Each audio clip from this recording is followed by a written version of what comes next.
ساحل کو عدالت میں آج پیش کیا جا رہا تھا۔ مخالف وکیل سارے معاملے کو توڑ مروڑ کر جج کے سامنے پیش کر رہا تھا۔ ساحل کی قسمت اچھی تھی کہ اس معاملے کے چشمدید گواہ اس کے اپنے رشتہ دار تھے۔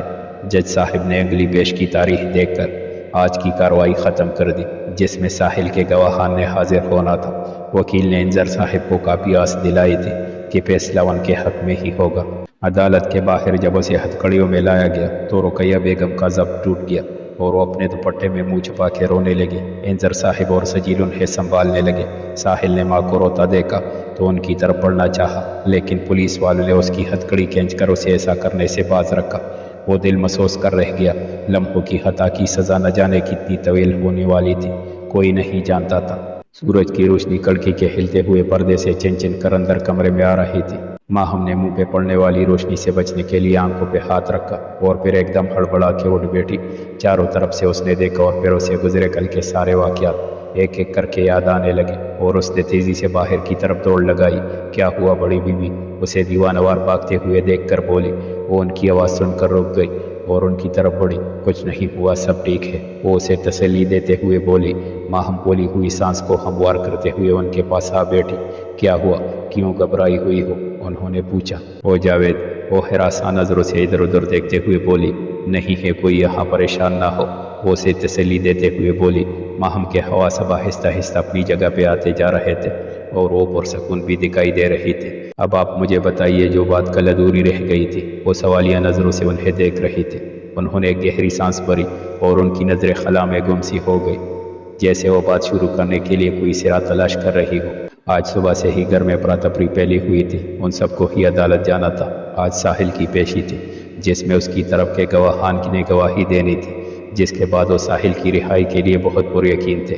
وکیل نے ان کو کافی آس دلائی تھی، جس سے ان سب میں بھی زندگی سی دوڑ گئی تھی۔ ہم 5 بہنیں اور ایک بھائی تھے۔ بھائی اکلوتے ہونے کی وجہ سے کافی لاڈلا تھا اور کافی اکڑ مزاج بھی تھا۔ ایک دن میرے بھائی کا اپنے دوستوں میں جھگڑا ہو گیا اور بات اتنی بڑھ گئی کہ اس نے ایک لڑکے کو مارا اور اتنا مارا کہ اسے شدید چوٹیں آئی اور وہ بدقسمتی سے زخموں کی تاب نہ لاتے ہوئے زندگی ہار گیا۔ میں ان دنوں 17 سال کی تھی جب یہ قیامت ہم پہ ٹوٹ پڑی۔ اماں ابا کسی صورت اکلوتی اولاد نرینہ کو گوا نہیں سکتے تھے۔ اس کو بچانے کے لیے وہ ہر ممکن کوشش کر رہے تھے اور آخر بات کے ساز تک جا پہنچے۔ پیسے کی ریل پیل تھی۔ گھر میں ان کی مانگی رقم دینا ہمارے لیے دینا کوئی مشکل بات نہیں تھی، لیکن انہوں نے رقم کے ساتھ مجھے بھی مانگ لیا۔ مقصد میرے والدین کو کچوکے لگانا ہی تھا اور میرے والدین نے بھائی کی زندگی پہ مجھے قربان کر دیا۔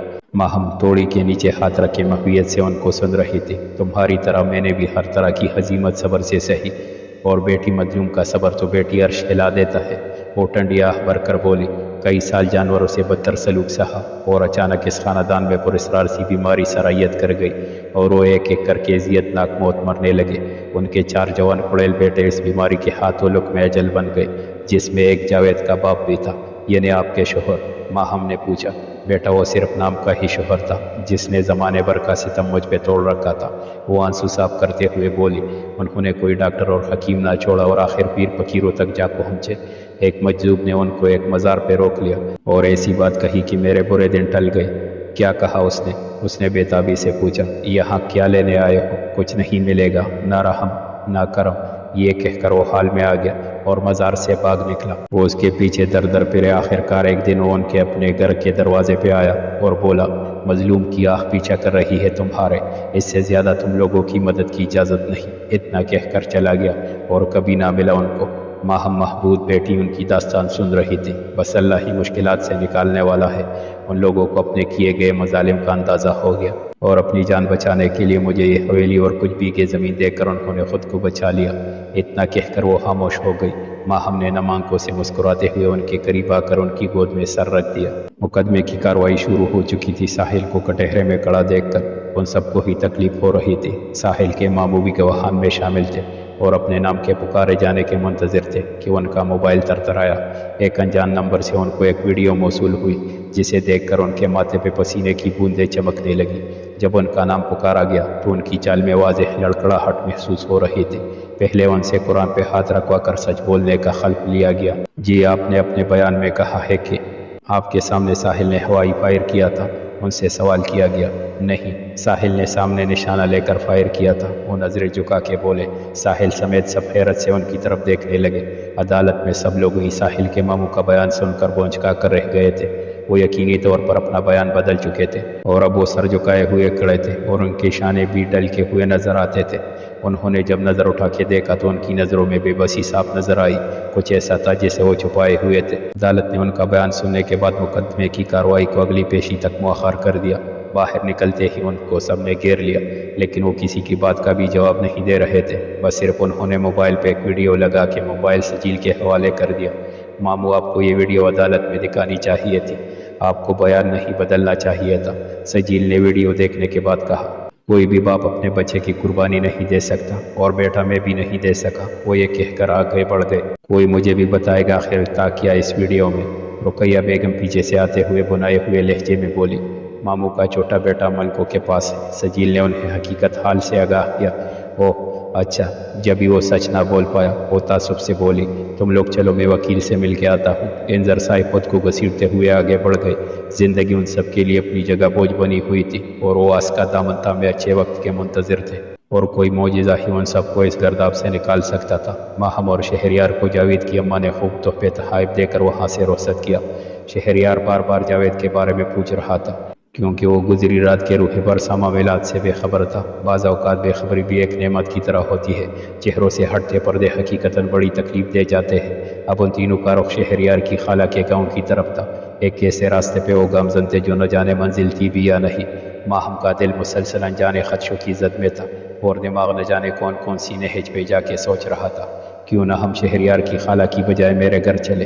اس نے آہستگی سے نور سے پوچھا۔ نہ بی بی، وہاں تو وہ لوگ فوراً ہی پہنچ جائیں گے، نور نے نبی میں سر ہلاتے ہوئے جواب دیا۔ ٹھیک کہتے ہوں، سب سے پہلے ان کا دھیان ادھر ہی جائے گا۔ ماہم نے اس کی بات کی تائید کی۔ وہ اس بات سے ناواقف تھی کہ وہ لوگ اس کی موت کا یقین کر چکے ہیں۔ آدھے دن کا سفر طے کر کے وہ لوگ جب منزل پہ پہنچے تو شہریار کی خالہ ان کی آمد کا سن کر ننگے پاؤں ہی بے قراری سے دروازے پہ ان کو لینے آئی۔ وہ ایک مشفق سی خاتون تھی۔ ماہم ان کو دیکھ کر کسی حد تک مطمئن ہو گئی تھی۔ شہریار بھی ان سے مل کر کافی خوش ہوا تھا۔ جب پیدا ہوا تھا تو دیکھا تھا اسے، پھر ان ظالموں نے اسے ملنے نہیں دیا، حتیٰ کہ بہن کا مرا منہ تک دیکھنے نہ دیا۔ وہ شہریار کو اپنے ساتھ لگاتے ہوئے بولی۔ ماہم نے تعصب سے سر ہلایا۔ یہ جس دولت و جائیداد پہ آجائش کر رہے ہیں، یہ سب اس کا ہے، وہ بولی۔ خیر، اب تم آ گئی ہو، سب ٹھیک ہو جائے گا۔ وہ اس کے کندھے کو دبک کے اٹھ گئی۔ ماہم نے سکون کا سانس لی اور اپنی آنکھیں موند لی۔ انظر صاحب عدالت سے آنے کے بعد بالکل خاموش تھے۔ سجیل ان کی خاموشی کو محسوس کر رہا تھا۔ کیا ہوا؟ وکیل نے کیا کہا؟ اس نے آہستگی سے پوچھا۔ اس حادثے نے سب کو ایک دوسرے کا مزاج شناس بنا دیا تھا، ورنہ سجیل اپنی پڑھائی میں ہی الجھا رہتا تھا اور اس سے زیادہ ساحل ہی گھر والوں کے قریب تھا۔ اچھی آس نہیں دلائی انہوں نے، ہو سکتا ہے کہ اگلی پیشی میں فیصلہ ہو جائے۔ وہ سر جھکا کے بولے۔ آپ فکر نہ کریں، فیصلہ ہمارے حق میں نہ ہوا تو ہم سپریم کورٹ تک جائیں گے، وہ ان کے ہاتھ تھامتے ہوئے بولا۔ انظر صاحب نے پیار سے اس کا گال تپتپایا اور اٹھ کر اندر چلے گئے۔ وقت نے ان کے نصیب میں بے چینیاں لکھ دی تھی تو سکون بھی اس نے ہی دینا تھا۔ اس سوچ کے ساتھ وہ خود ہی پرسکون ہو گئے۔ اگلے دن نور نے شہریار سے متعلق ساری باتیں بتائیں کہ کس طرح دواؤں کے زیر اثر اسے پاگل بنا رکھا تھا۔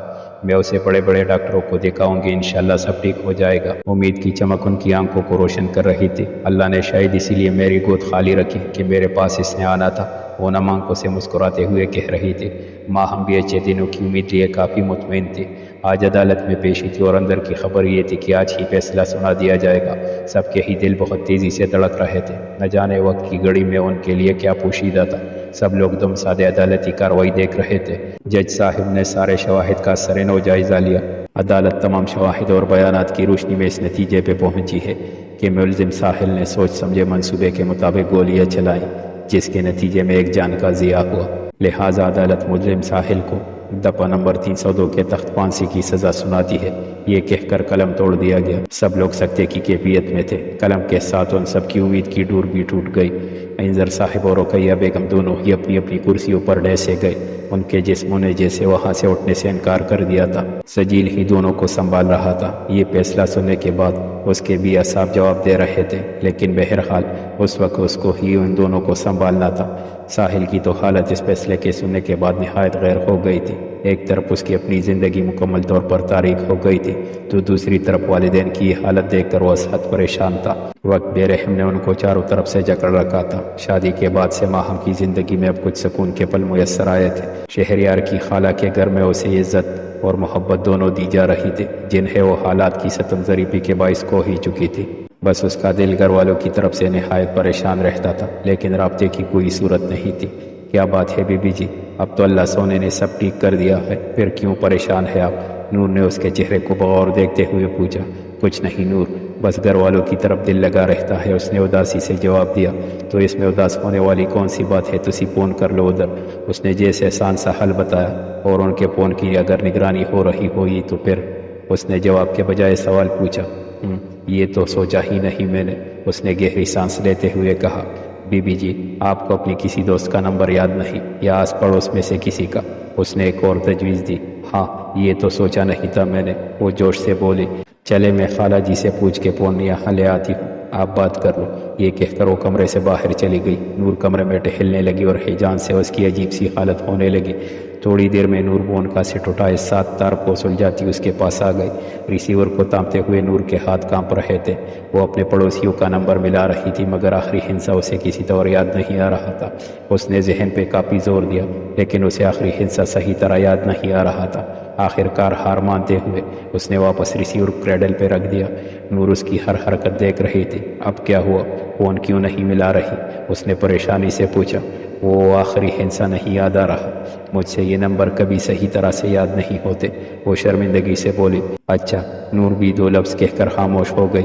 بی بی جی آ گیا، وہ ایک دم چلائی اور ساتھ ہی باہر بھاگی۔ کون آ گیا؟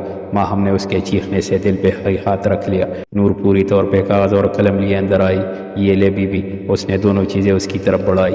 کیا کروں اس کا؟ ماہم نے کچھ نہ سمجھتے ہوئے پوچھا۔ میرا یہ جو دماغ ہے نا، یہ پریشانی میں تیز رفتار گھوڑے کی طرح دوڑتا ہے، وہ اتراتے ہوئے بولی۔ کیا کروں ان چیزوں کا گھوڑے کی رفتار والی؟ نور نے اس کی نقل اتاری۔ اوف، یہ بھی میں بتاؤں؟ وہ سر پہ ہاتھ رکھتے ہوئے بولی۔ آئیڈیا تم کو آیا ہے تو تم ہی بتاؤ گی نا، وہ خوب زدہ ہوتے ہوئے بولی۔ آئیڈیا؟ یہ کیا ہوتا ہے؟ نور توڑی پہ ہاتھ رکھتے ہوئے بولی۔ میرا سر ہوتا ہے۔ ماہم اب بری طرح چل رہی تھی۔ وقت کی نرمی نے پھر سے اسے اپنی پرانی ناز نخروں والی ماہم بنا دیا تھا۔ ارے آخری ہندسہ ہی بھولا ہے نا، تو بس 1 سے 9 تک نمبر اس پہ لکھو آپ اور اس نمبر کے ساتھ ملا کے کال کرتی جاؤ، اور غلط نمبر لگے تو وہ ہندسہ کاٹتے جانا۔